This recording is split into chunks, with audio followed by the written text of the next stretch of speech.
Bien, bonjour tout le monde, un grand merci pour les organisateurs de ce colloque qui est vraiment très accueillant, très bien organisé. Donc on est vraiment ravis d'être. Voilà, donc il faut que je prenne. Donc mon sujet, oui, c'est pas tout à fait le titre qui est apparu, mais donc le Trumpisme à l'épreuve, la démocratie libérale à l'épreuve du Trumpisme. Donc je vais dans un sens parler de l'actualité, mais en même temps en prenant de la distance. Les actualités de ces dernières semaines ont été dominées par les primaires, par l'échec de la tentative de destitution de Trump par les démocrates, par la perspective désormais tout à fait plausible et même présentée comme probable de sa réélection le 3 novembre prochain. C'est dire si le Trumpisme, qui symbolise un nouveau monde et de nouveaux paradigmes politiques, inquiétants et imprévisibles, est une question importante, presque obsédante, des deux côtés de l'Atlantique. Cette communication vous invite cependant à prendre un peu de recul par rapport à cette actualité et à situer le Trumpisme dans la perspective plus large du déclin de la démocratie libérale dans le monde, et éventuellement se demander s'il en est le symptôme ou au contraire la cause. Donc pour ce faire, il est évidemment très important de définir ce qu'on entend par démocratie libérale, ce qui est toujours compliqué, qui ne fait pas consensus. Donc c'est un peu certainement un défi de faire ça, notamment dans le peu de temps dont je dispose. Donc, ce qui m'oblige à le faire de façon très succincte.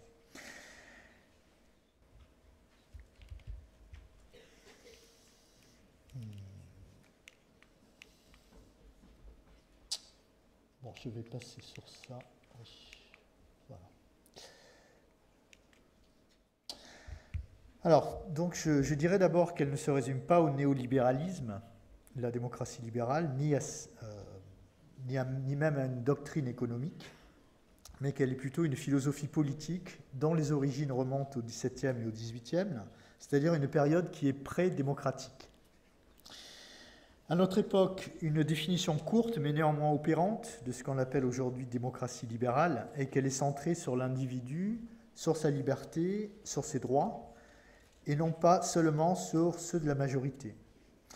Une démocratie non libérale est une démocratie qui sacrifie les droits individuels sur l'autel de la majorité ou de l'État.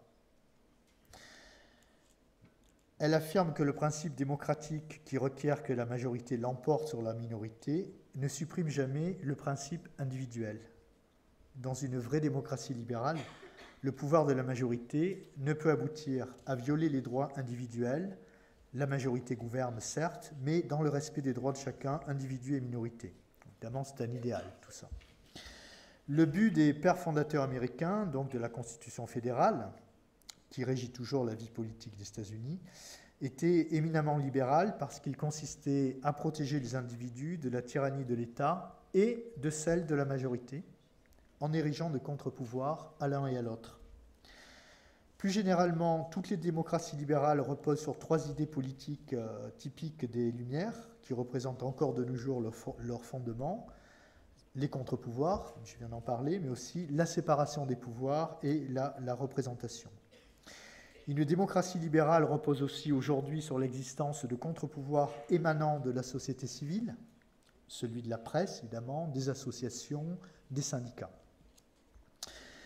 Une définition courte d'une démocratie libérale moderne retiendra donc l'existence de contre-pouvoirs institutionnels et civils à même de protéger les droits et libertés individuelles dans un cadre démocratique consacrant le pouvoir de la majorité.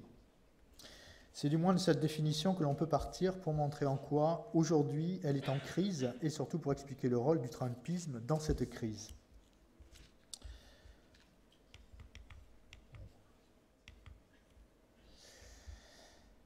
Donc la question du déclin de la démocratie libérale se pose depuis au moins une dizaine d'années et la réalité de ce déclin fait actuellement peu de doute. Elle fait consensus tant elle apparaît affaiblie à la fois de l'intérieur et de l'extérieur.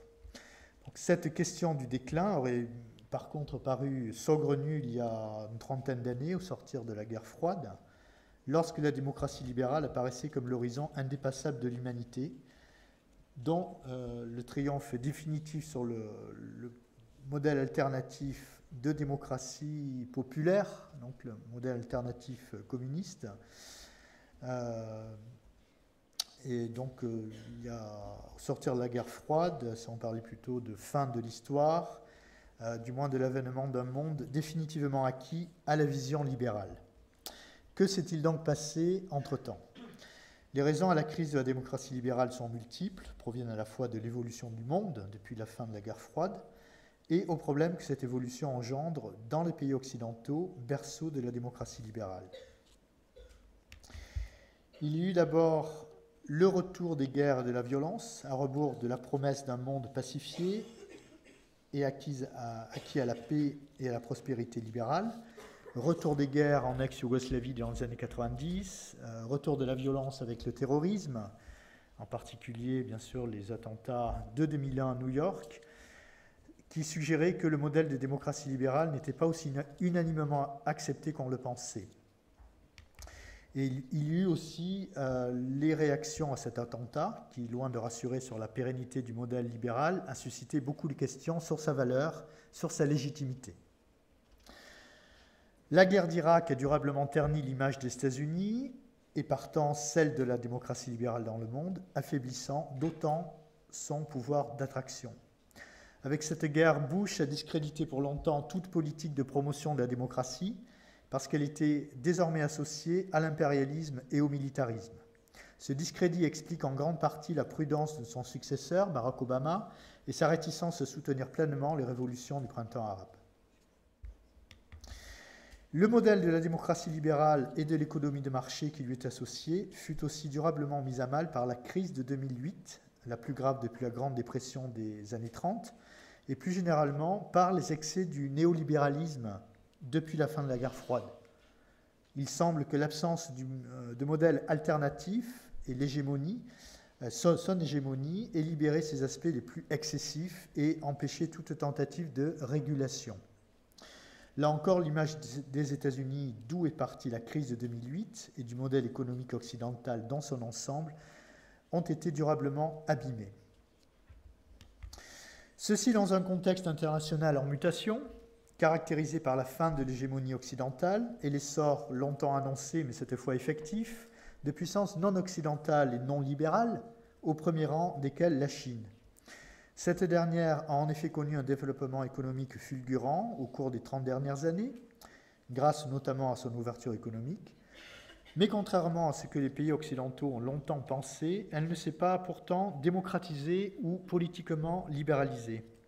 Elle reste dirigée par un parti unique tout-puissant, incarné par un dirigeant suprême sans aucun contre-pouvoir, et désormais sans limitation de mandat, qui apparaît tout aussi peu respectueux des droits individuels que de ceux de ces minorités, comme la récente investigation sur le sort réservé aux Ouïghours l'a illustré. Mais ce qu'il nous faut aussi souligner, de façon beaucoup plus inquiétante, l'affaiblissement de la démocratie libérale au sein même des pays qui, il y a encore peu de temps, étaient ses plus fervents défenseurs. Il y a en effet une tentation assez évidente des deux côtés de l'Atlantique de critiquer les aspects négatifs des démocraties libérales, de rejeter des pans entiers de cet héritage, que ce soit au nom de la sécurité, terrorisme oblige, ou au nom de l'efficacité, politique ou économique. La protection des droits individuels serait devenue secondaire au regard de l'impératif de sécurité, lequel détricote petit à petit, en France comme dans la plupart des pays européens, les différents éléments de l'état de droit et les entraîne toujours plus vers un état de surveillance qui s'accompagne d'un renforcement du pouvoir administratif au détriment de celui du juge. D'autre part, au nom de l'efficacité politique, on constate un délitement généralisé des mécanismes de contre-pouvoir que les philosophes des XVIIe et XVIIIe siècles avaient conçus pour prévenir tout accroissement du pouvoir des États au détriment des libertés. L'exécutif est dominant dans les démocraties occidentales, tandis que les parlements deviennent de plus en plus une chambre d'enregistrement de choix déjà faits en amont par les gouvernements. et qui ont d'autre part de plus en plus recours aux décrets et autres amendements, de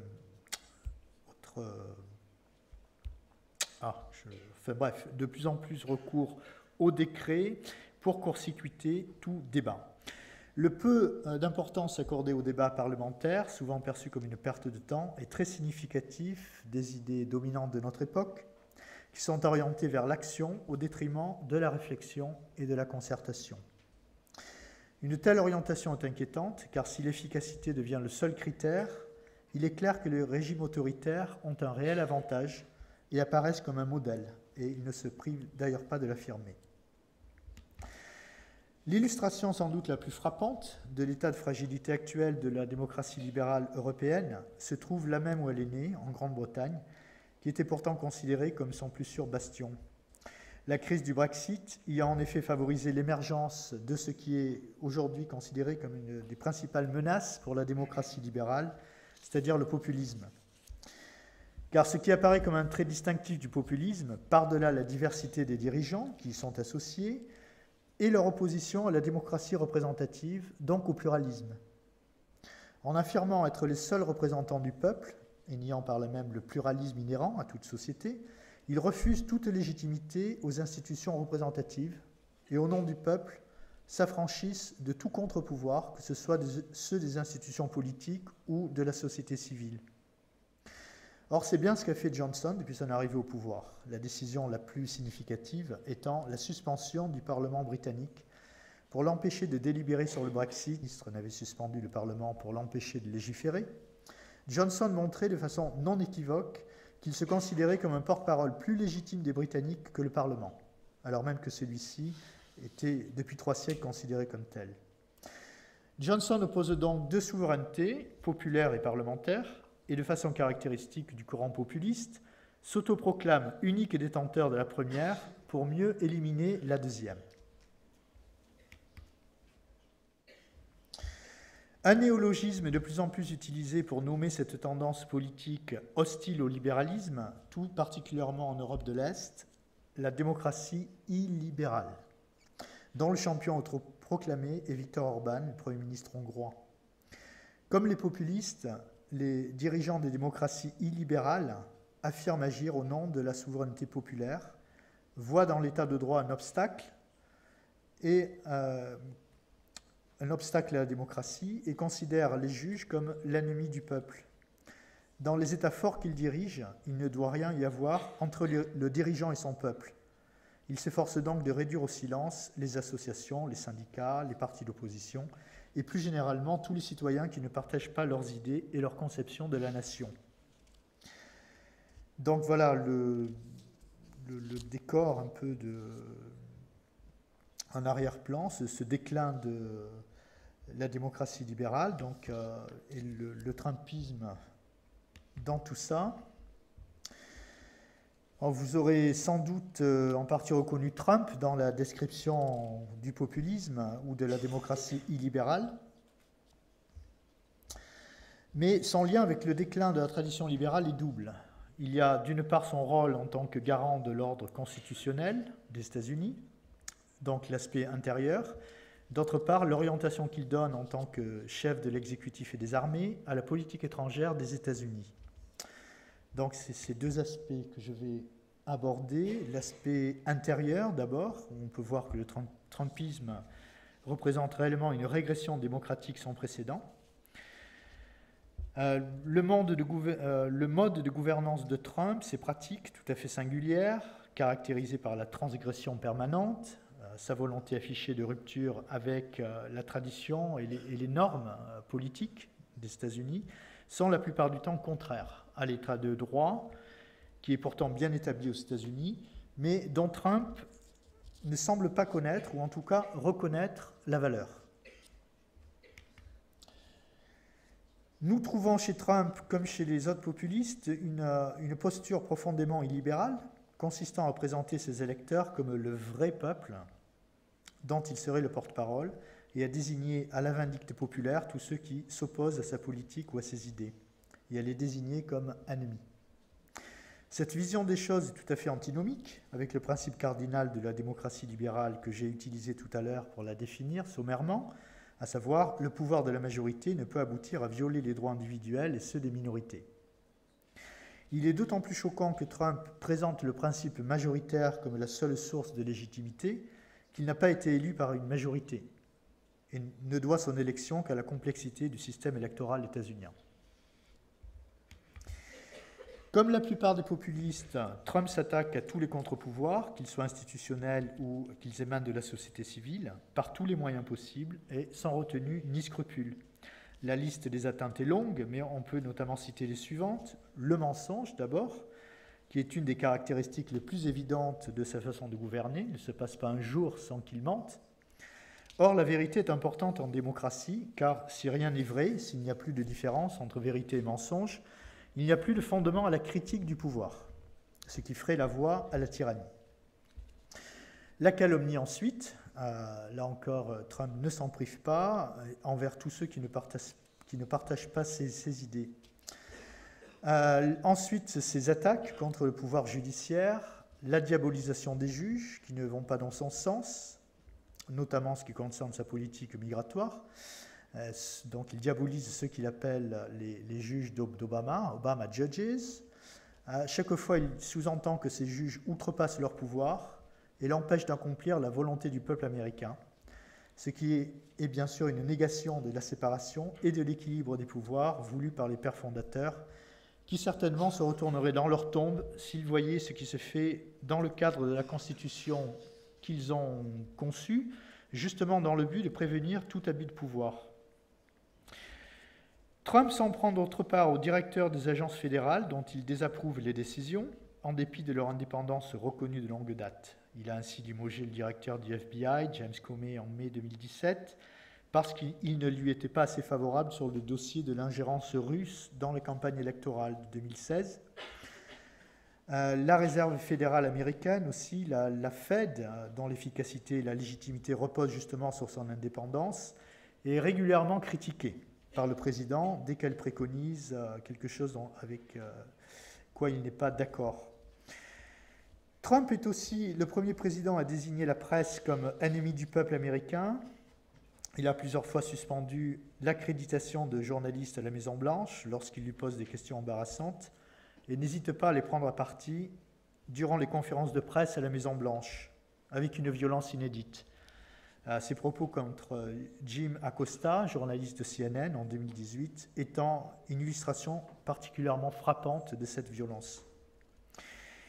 Il y a enfin une manière d'exercer le s'entourer de temps à éliminer tous ceux qui ne...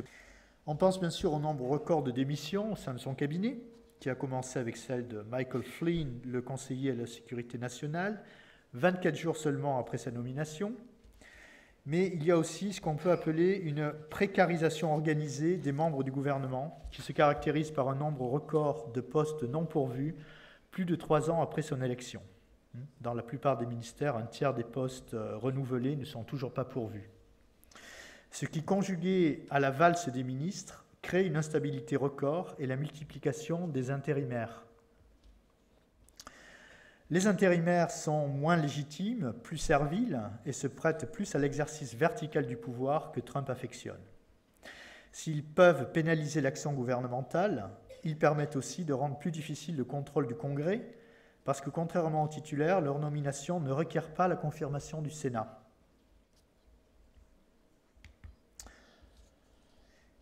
Il y a bien sûr la procédure de destitution et sa façon d'y réagir en accusant les démocrates de coup d'État ou de chasse aux sorcières, alors même que les faits établis par l'enquête ne laissent aucun doute sur la réalité de ce qui lui est reproché. Son refus de coopérer avec le Congrès dans cette enquête illustre particulièrement le mépris du président pour l'esprit des institutions et le mécanisme des freins et contre-pouvoirs, clé de voûte de l'État de droit américain. L'attitude du Parti républicain, qui est devenu la créature du président, qu'il désapprouvait pourtant initialement, est aussi révélatrice d'une régression, en cela qu'elle est tout à fait contraire à l'esprit de la Constitution. Les pères fondateurs comptaient effectivement sur le Congrès en tant que pouvoir soucieux de son indépendance pour empêcher l'exécutif d'outrepasser le sien. L'alignement du parti sur son président, au moment même où celui-ci bafoue la tradition politique américaine et méconnaît de façon flagrante les limites constitutionnelles à son pouvoir, est donc tout à fait dommageable et la responsabilité des républicains est tout aussi claire. La dimension partisane du la dimension partisane du procès et de l'acquittement du président est donc une illustration frappante de l'affaiblissement de la démocratie libérale américaine sous l'effet du trumpisme.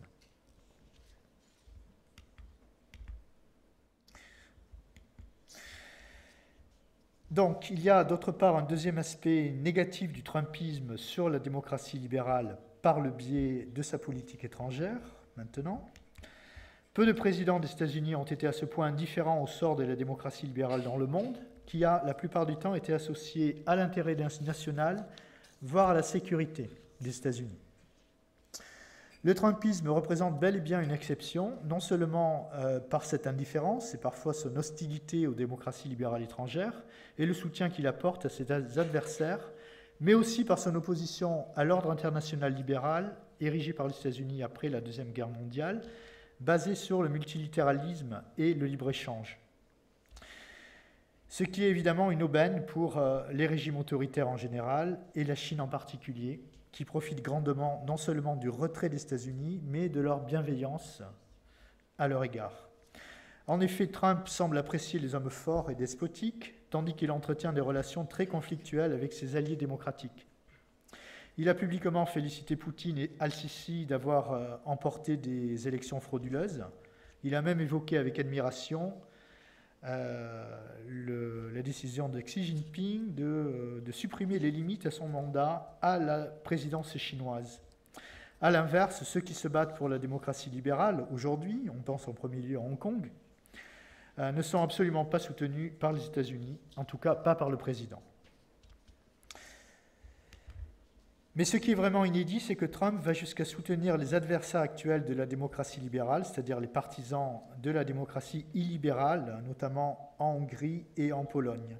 Alors même que la Pologne, par exemple, est sous le coup d'une procédure de sauvegarde de l'état de droit mise en œuvre par l'Union européenne depuis 2016. Plus généralement, Trump soutient tous les populistes, notamment européens. Son ex-conseiller Steve Bannon sert aujourd'hui de conseiller auprès de formations d'extrême droite à l'intérieur même de l'Union européenne. Donc pour conclure, le trumpisme, je dirais, est vraiment contraire et hostile à la démocratie libérale parce qu'il ne protège les individus ni de la tyrannie de la majorité, par son caractère populiste, il incarne au contraire le retour de la tyrannie du peuple, ni de celle de l'État, étant donné l'emprise de l'exécutif, dont il n'est certes pas à l'origine, présidence impériale, ça fait longtemps, mais néanmoins qu'il accentue en cherchant à éliminer tout contre-pouvoir de façon systématique. Il incarne par là les deux dangers tant redoutés par les pères fondateurs, la tyrannie de la majorité et celle de l'État. Et contrairement à ce que suggère son slogan « America First », sa posture nationaliste ne protège pas davantage les Américains. Il prétend certes les protéger du libre-échange et de la mondialisation, mais nullement des excès du capitalisme financier, plus dévastateur encore et source d'inégalités croissantes. D'où l'enjeu des prochaines élections. Si Trump était réélu, on peut craindre que sa présidence ternisse durablement la démocratie américaine et la place dans une orientation résolument post-libérale. Ce qui est le plus à redouter sont les conséquences à long terme sur le système judiciaire fédéral. Aux États-Unis, les juges fédéraux, qui incluent 3 niveaux de juridiction, cour de district, cour d'appel et cour suprême, sont tous nommés à vie par le président et confirmés par le Sénat. Depuis son arrivée au pouvoir, Trump a nommé 185 juges, dont 2 juges à la Cour suprême et 50 juges de cour d'appel. Ces juges sont choisis sur un critère politique, et Trump prend soin de choisir des juges assez jeunes, de telle sorte qu'ils soient son porte-voix pendant 30 ou même 40 ans. À ce rythme, s'il devait être réélu, il va sans dire que le pouvoir judiciaire fédéral américain serait pour longtemps favorable aux républicains dans un contexte de grande polarisation peu compatible avec l'esprit libéral des institutions américaines. La réélection de Trump pourrait également s'accompagner d'un changement de majorité à la Chambre basse, qui est actuellement la seule institution à majorité démocrate, ce qui affaiblirait d'autant les contre-pouvoirs. Un second mandat Trump serait enfin un très mauvais signal pour tous ceux qui s'inquiètent de l'érosion démocratique dans le monde et au contraire un encouragement supplémentaire aux différentes formes de tyrannie. Donc, pour conclure, sur la conclusion, revenons à la question posée dans l'introduction, le trumpisme doit-il être considéré comme la cause ou le symptôme du déclin de la démocratie libérale? Alors, on peut dire probablement les deux, comme un symptôme dans la mesure où son élection témoigne d'une régression de la démocratie américaine, et comme l'un des facteurs, car il joue manifestement un rôle non négligeable dans ce déclin. D'une part en affaiblissant l'état de droit états-unien, d'autre part en confortant les régimes autoritaires et tous ceux qui s'opposent au libéralisme politique.